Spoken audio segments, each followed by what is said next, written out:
All right, today is Saturday, May 8th, 2010. I'm Sandy Hallam. In the room with me is Anita Foote and Kathryn Hahn Burgess. Kathryn is going to first of all talk to us about some of the buildings across the street from where we are located at 234 South Water Street. Kathryn, what are your memories of that block that is about to be taken down? Well, the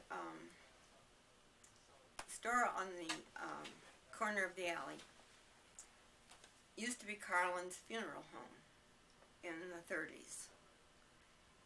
And it was bought by the person who built the funeral home out on East Main Street.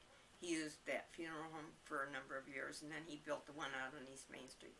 When he moved out, I think the Barber Shop moved in. It was a barber shop. Carlens was spelled Carlins.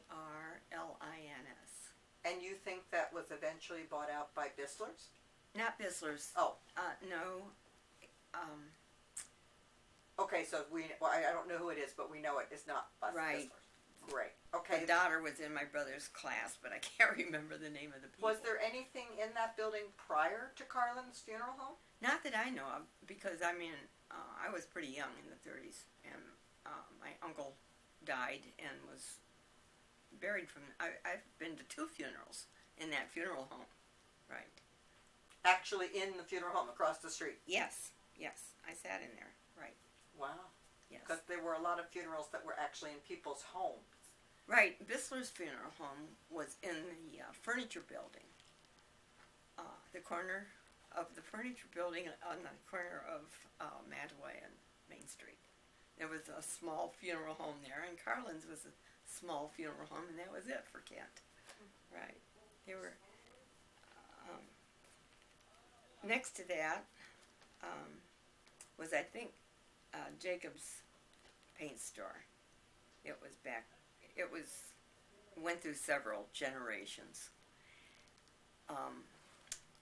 Then there used to be a fruit market and vegetable market there, run by an Italian whose name I don't know, but Emma would know. So. And that was in which, not the Jacobs building? No, that was next to Jacob's. Right. Next to Jacobs going south? Going south. Okay. Right. And that was, we'll have to look that up. That was a fruit and vegetable market. It wasn't like a grocery store. It was Actually, it was between Carlens and Jacobs, to tell you the truth, according to this. And what was its name? Do they have a name? No, it's not. In here it says vacant. Oh. But I remember that being there because it was the first one in Kent, and then later on Harold Greenberger opened one up on Water Street, on the other side of the street.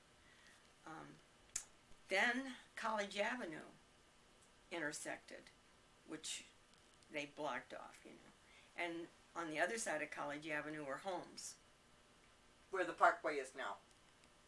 Where the Parkway is, and where the City Hall. Yeah, that.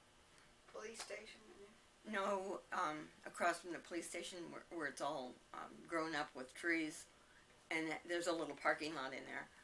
That was all homes. College Avenue used to dead end into Water Street. They cut it off when they put in Haymaker Parkway. But there were homes all up and down the sides of College Avenue and on Main Street, because some of those kids went to Kent State. I knew some. And you lived not far from there when you grew up.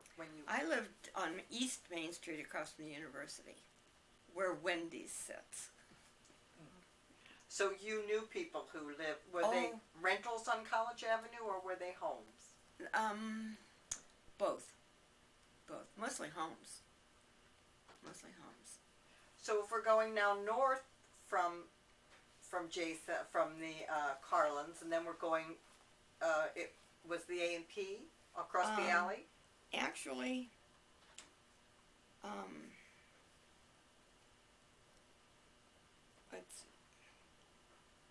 here it has Kent Provision Company. Now, I don't recall that. And then vacant, and then there were 2 homes, and I don't recall those. The first thing I recall is the A&P building, Kellogg's hardware store, and then it became the current Kent hardware store. Right, and I don't recall, there must have been homes where the diner sat. All the businessmen downtown paid money to have the parking lots put in. But when the A&P went in, they claimed the parking lot. But it was really donated. All the money was donated by the businessmen downtown. Do you then remember when Jerry's Diner was moved there? I don't remember the year, but I remember it sat on East Main Street up near the theater. There was the theater building, and then there was the diner, I believe, and behind the diner was a home up on a hill, a house behind the diner. We used to deliver bakery goods to the diner. It was one of our main customers. And then there was a little alley, and then there were, I think, I can look it up to be sure, but there's First Federal Savings and Loan and Reed's, and there was a Kent restaurant and a Wright store, and Ohio Edison building, and the bank, to my knowledge. So we'll go back down to Water Street, Mm-hmm. and you've now identified most of the buildings on that Right. as they were. When we go around the corner to the Record Courier to Erie Street and DePeyster Street, what do Okay. you remember on that block? Because that's also coming down. Okay. Fen Dairy used to be where the Record Courier building is. And that's And F-E-N. it was the same building. I think the Record Courier remodeled the interior and maybe part of the exterior, but it belonged to Fen Dairy. What do you remember about Fen Dairy? They delivered milk in Kent, and the ice cream. They had a little retail store in there, but it was mostly deliveries, door-to-door deliveries, right? I remember the delivery trucks used to be pulled by horses, and the horse would let the man out. He would carry the milk up to the house, and the horse would move on down to the next house all by himself without a driver and stop. They were trained. And so Right. that's how you got your milk at home? That's how we got our milk until we put in the Isley store, right? That's right. And the milk came in bottles with little cardboard tops, and the cream was on the top. You had to shake the cream to get it through the milk. If you wanted cream, you poured it off first, you know. And then the Record Courier moved in there. And the Record Courier moved in there, and And you would go to the Record Courier building for any reason? To go buy? I would go there often because we put ads in from our paper, and so I would talk to Dick. Can't think of his last name. Knew him well. 86, can't remember. Anyhow, no, I wrote the ads up and would take them in, and we would collaborate on the ads. We had a lot of advertisements in the paper. And who was Loris the editor at that time in that building? No, it was Bob Dix. Oh. Bob Dix Sr. And he was in that building? He was in that building, right. He also flew out at the airport. We were friends. And his wife was my sorority sister, so yeah, I knew them well. And I knew everybody that worked there. And next question. Okay, when Across you the come street. across the street. Right. I think the Daltons built the furniture store. There was a Daltons Furniture store there. The one that's out on East Main Street started on that corner of Erie and DePeyster Street. They were there for a long time. And they also sold televisions. No, across the street they sold televisions. Right. And I don't know what was between them and Firestone on the corner. Firestone building was on the corner. for Was a there long- originally an old house, I assume, or something? There on could that have one? been. I don't recall what was So in it's been there. between. That Firestone's been there a long time. Oh, Firestone has been there since I can remember. I used to come home from Sunday school, and they had little comic books in there that were free. So we would walk up and pick up our comic book on the way home.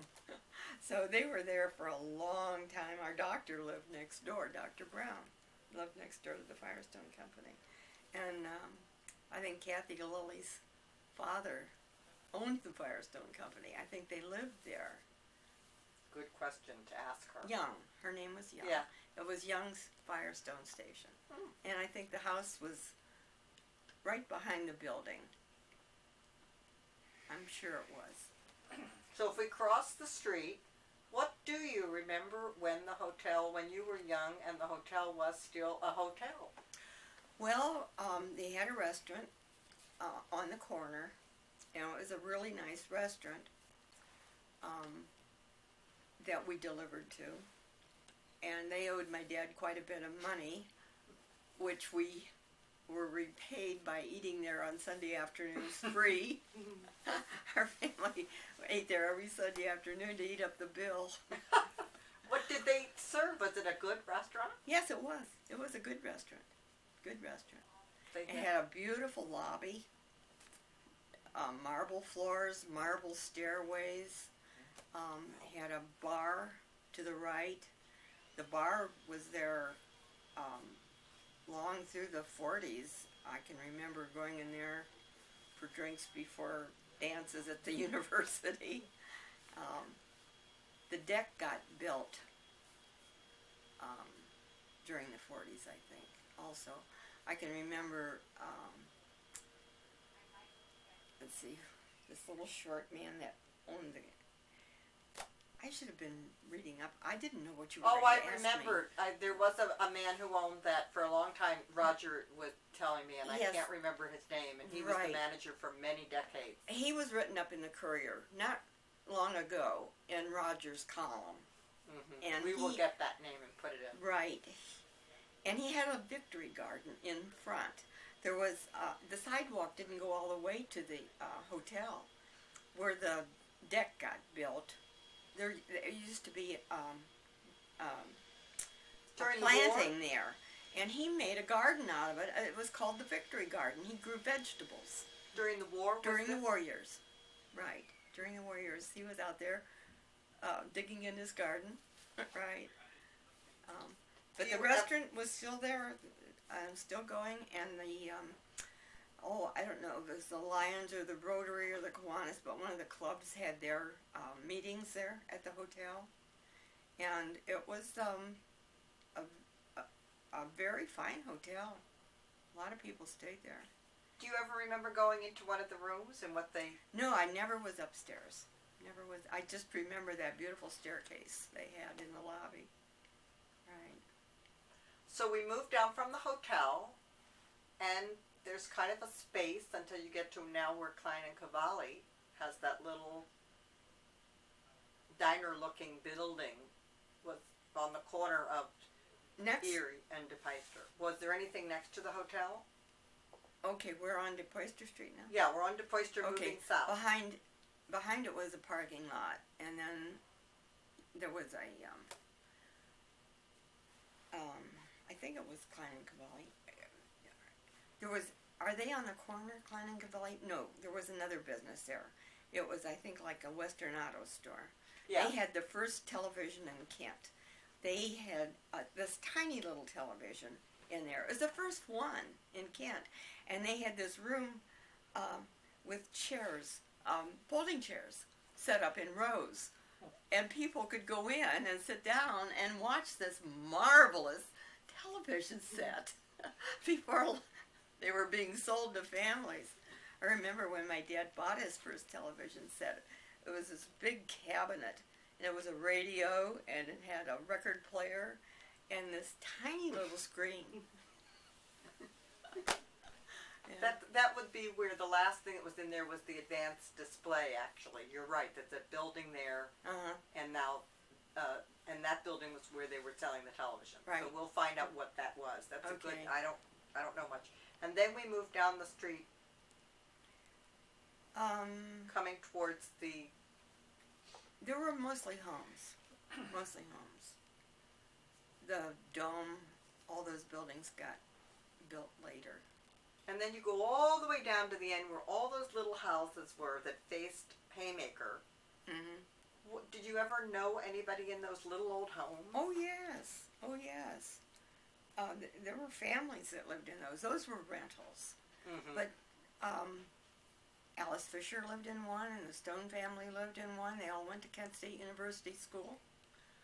I knew everybody on College Avenue.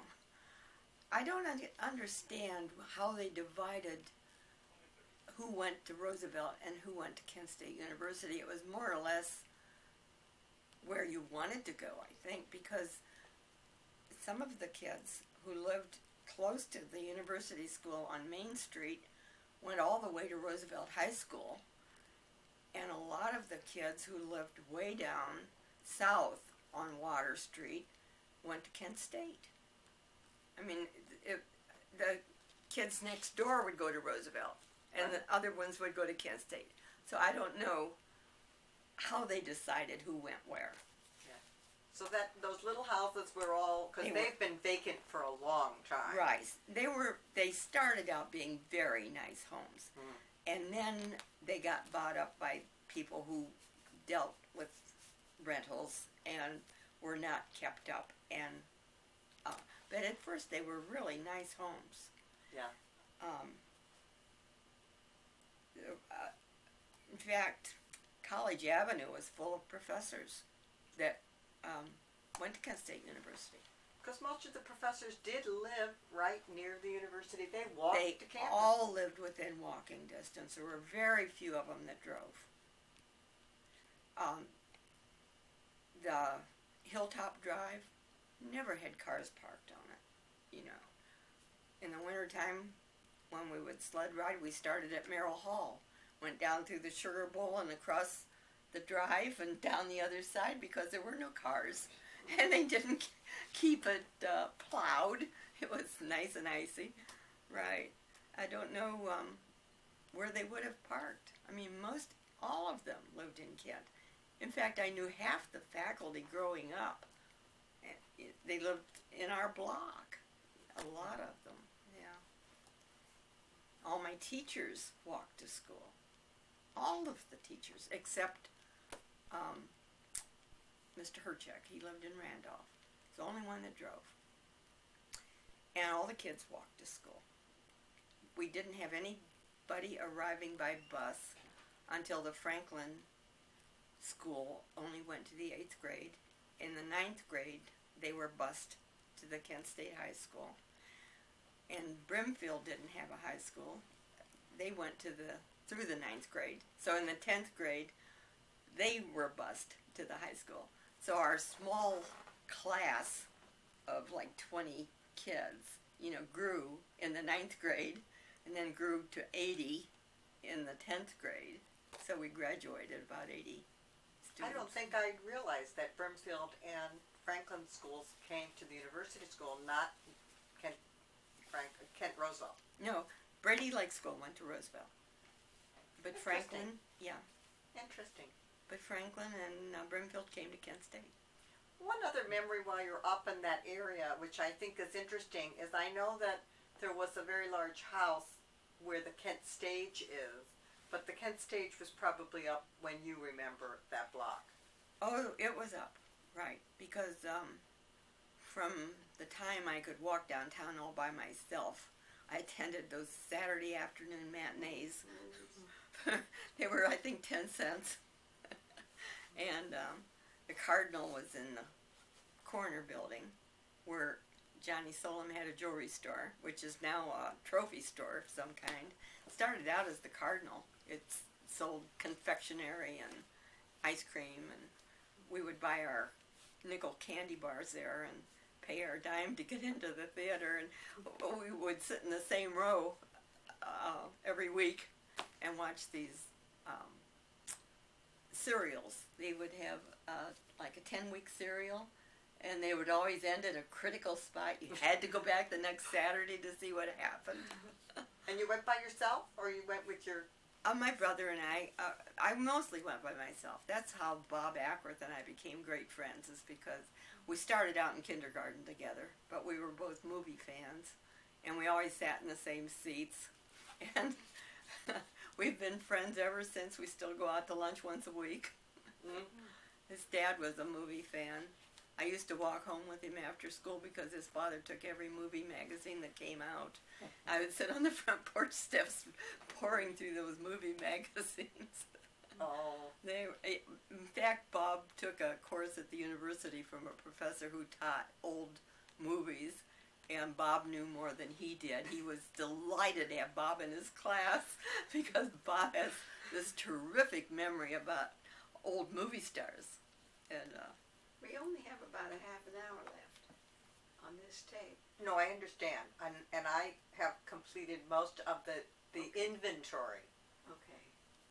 Do you have some more inventory? Well, I was wondering what you remembered from yesterday that we wanted to make sure we covered. We wanted to cover about Kent State killing 1970 and how they used the Hahn Bakery. The FBI used the Hahn Bakery, and the stories that the FBI told her dad to be in the why they were there. it wasn't my dad, it was my brother. Brother. I'm sorry. Right. No, my dad had died in 62. Oh. No, the FBI. Do you want me to start there? Yeah, you can continue, yeah. Okay,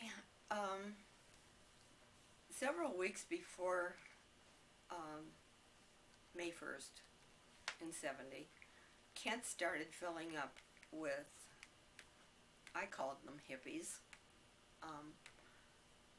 Young They were- people who definitely were not students at that point. Right, who dressed differently. A lot of them had dogs.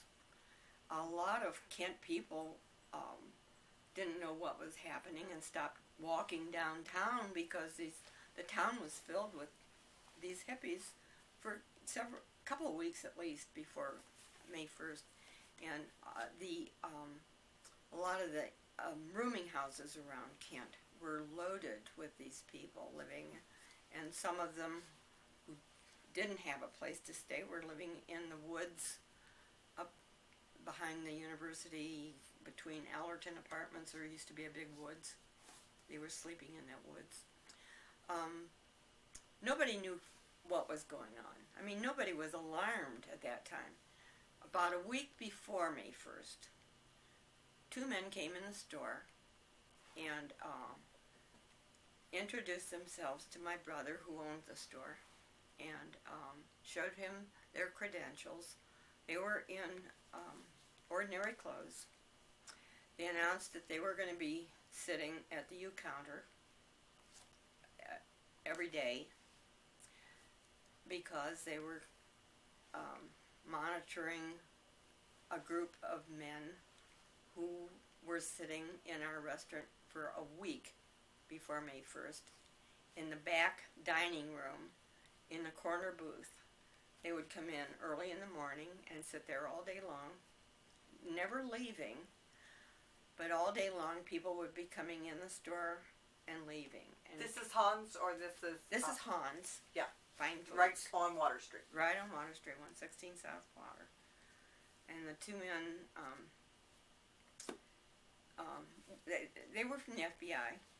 It's the second time they were there for a brink robbery so-called thing once before. So they actually mentioned to Kenny that they were coming in at night they bugged our payphone. We had a payphone for the customers to use at the wine room that was close to the restaurant. And that was a public phone. It was a public phone. So they would have probably had to have spoken to the phone company about that. Because Yes. you didn't own that phone. No, it was a payphone. Okay. We also had, it was in front of the wine room, off to the side behind Carpenter's Jewelry Store, we had a nook that was our wine room, and we sold a lot of imported wines, and we were featuring Spanish wines at the time, And so we had picked up in New York City all these Spanish artifacts to display in the room. And there were a lot of early Spanish weapons, like round steel balls that had points on them that you would swing, and the guns that you shot, like a bow and arrow, that were not a bow and arrow. They had a name. Crossbows, right. So we had all these on the walls, in the wine room. We had a beautiful wine room. Anyhow, they told Kenny to lock all the weapons up. They wanted them off the walls and locked up.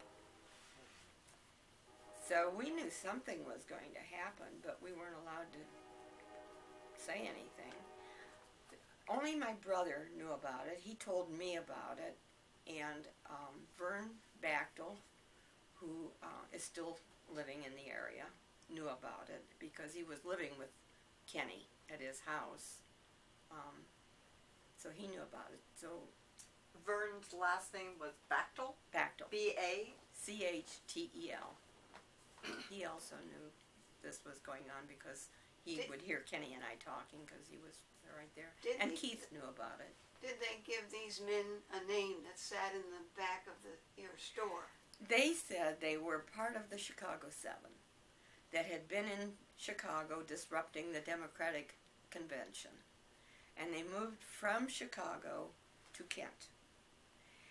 They also told Kenny that there was an underground newspaper put out by, I don't know, the Weathermen or the SDS, some of the protester groups had an underground newspaper put out saying they named 32 universities where there were going to be protests, and Kent State was one of them. And that's what brought all these hippies.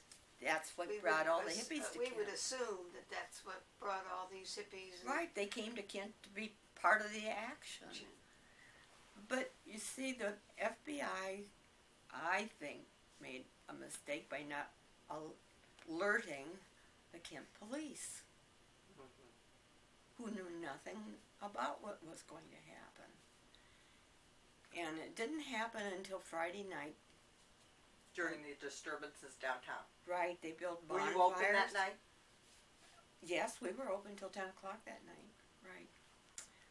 They built bonfires in the streets. We got a telephone call. Our window was full of children's birthday cakes. And we had merry-go-round cakes. We had all kinds of cakes for, football cakes, whatever, for children. And one of them had soldiers. And the telephone call said, unless the cake with the soldiers came out of the window would be broken. So, of course, we took the cake out of the window. At the time we owned the Captain Brady, we had just bought it in '69. Of course, that window got broken. The big window on Lincoln Street got broken. What else happened downtown that you remember that those Fridays or Saturday? Actually, everybody was talking about the fires, but when I went to work, there was no sign of it. They had cleaned everything up. There were broken windows boarded up, but nobody was excited about anything that could happen, Saturday was different because Saturday night they burned the ROTC building down. We lived on Rhodes Road east of Kent, and the whole sky was red. We thought the city was on fire. I mean, we didn't understand what was going on, but of course, the helicopters were in the air, flying right directly over our house with these searchlights, because we were in the university area. So, And you weren't open on Sunday. yes, we were. We were. What did you hear or feel on Sunday when people came in from the community? Everybody was talking about the students. A lot of people blamed all the students. That was not right, because there were a minority of students that were protesters. The other ones were curious about what was going on. The governor sent the National Guard to Kent. They were stationed at Wall School in the parking lot. It was full of their equipment. And, of course, they were in the town. They were visible, driving through the town. Everybody was interested in what was going on. Nobody was frightened, you know. We weren't frightened until Monday at 12:30 when I had the radio on. I was in the office upstairs. I had the radio on. No. And they announced that National Guardsmen had been killed. And that's when you looked outside and there were National Guardsmen in full riot gear on top of all the buildings with guns, a man in the square with guns, and a Jeep with a bullhorn was going up and down, telling all the businesses to close. Everybody returned home. I ran to the phone to call my husband. When I lifted the receiver down, there was no dial tone. Everybody was talking. You couldn't get through on the phone to anybody. I had kids in every school, one in Wall School, one in Davie School, one in Roosevelt School. My husband was in a different school. And, of course, all the schools were closed. And it was frightening. It was frightening that anything like that could happen in Kent. I remember a character walked through Kent dressed as Uncle Sam. Do you remember? No, I don't. I don't remember that. Trying to be, letting us all know that we were anti-American, and he had a tall hat, and he dressed up as Uncle Sam, and he walked through town. Well, I was traumatized about my kids, you know, because when you saw all these people standing on top of the buildings with guns, you didn't know for sure what was going to happen. I know. But we closed up. I'm not sure I went straight home or we huddled in the bakery in the store. But all the customers left. I mean, we locked the doors, turned out all the lights. When they closed the schools, is that They closed the schools and sent all the kids home. Yes, is that when you closed the bakery? Everybody closed right away. Right away. We're ordered to right away. The schools you were closed. ordered to? Yes. By who? By this Jeep that was going up and down the streets from the National Guard With a with a bullhorn. with a bullhorn. He went up and down Main Street and Water Street ordering everybody to close immediately. All people leave the streets, go home. Go home. Mm-hmm. Yeah, they thought carloads of people were going to come into Kent with guns. I don't know what they thought. I know they had Kent cordoned off Yes, at night. because all of our bakers lived out of town, and they had to stop and be searched and go home, and when they came back to work the next night, they had to stop and be searched and show where they were headed. Yeah, okay, I wanted you to talk about the brunch bunch. Oh, Your memories right. of the brunch bunch and how it started. Okay, are we on? He said there's time. Okay, is it running? Mm-hmm. Okay. Yeah, the brunch, you're gonna give us that story about the brunch bunch. okay. Okay, is it running? We're okay? Yes. Yeah. All right, we can edit the part out where we're talking. All right, would you like to tell us about how the Brady Bunch started? Brunch bunch. It wasn't the Brady Bunch, Right. it was the Brunch Bunch. We were closed Thanksgiving Day except for 4 hours. We were open from 8 to 12 for people to pick up fresh pies and fresh dinner rolls. We would go in at 4 a.m. and start packing up pies and rolls and putting names on them and arranging them so we could find them alphabetically. And we were really very busy. Kenny and I was one of the clerks and a couple other clerks. He would make a pot of coffee for all of us, and the the store would open at 8 o'clock. The men would come in to pick up the orders for the women. The women were home cooking dinner for Thanksgiving. So almost everybody that came in to pick up orders were men. Most of the men were all members of the coffee club. I mean, all the businessmen had coffee in their store every single morning. Around this, we had a large U-shaped coffee counter, and it was kind of hidden behind a cabinet that held our ice cream, and it had shelves so you could go and sit in the booths behind it and not be seen. Well, Kenny was sitting back there having coffee, and Ron Roskins, the vice president at the time at Kent State, came in, and he was a good friend, and he said, "I smell coffee. Kenny, do you have a cup for me?" And Kenny motioned him to come on back. So he went back and sat with Kenny, and they were having coffee. And Ron and Kenny got to talking about how it would be fun to have coffee just for the men that would come in to pick up the wives' orders, because they were regulars, you know, most of them. And so they invited a few men more to have coffee, and it kind of grew. The next year, Kenny decided that he would furnish donuts with the coffee. We had a donut machine in the front of the store that automatically made cake donuts, fried cakes. So my son, who was about 12, went down and ran the donut machine, and Kenny furnished all the donuts and all the coffee, but he said he wasn't going to furnish any of the work. He had a stack of aprons, and the fellas had to take turns serving. So it was Dick Codas and Larry Sisson and I can't think of the others' names. Anyhow, a group of fun fellas got behind the counter, and they started fining people for silly things that would come in.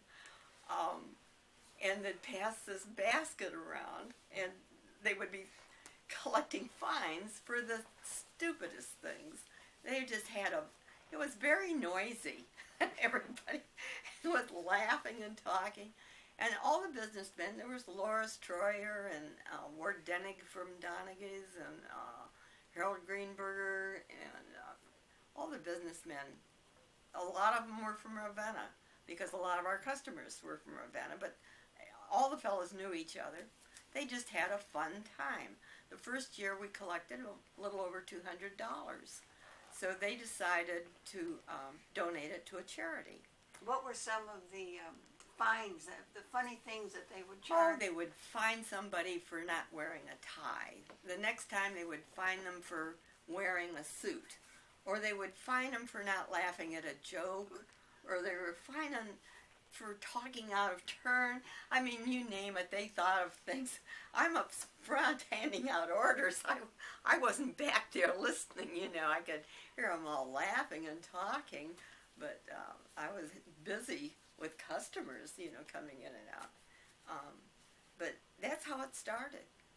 And each year it grew until it became packed, you know, with people. And Kenny decided, you know, that he would have to cut it off. And so he talked to Ace about doing it. And that's the year we had the fire anyhow in September. Which year was that? 1973.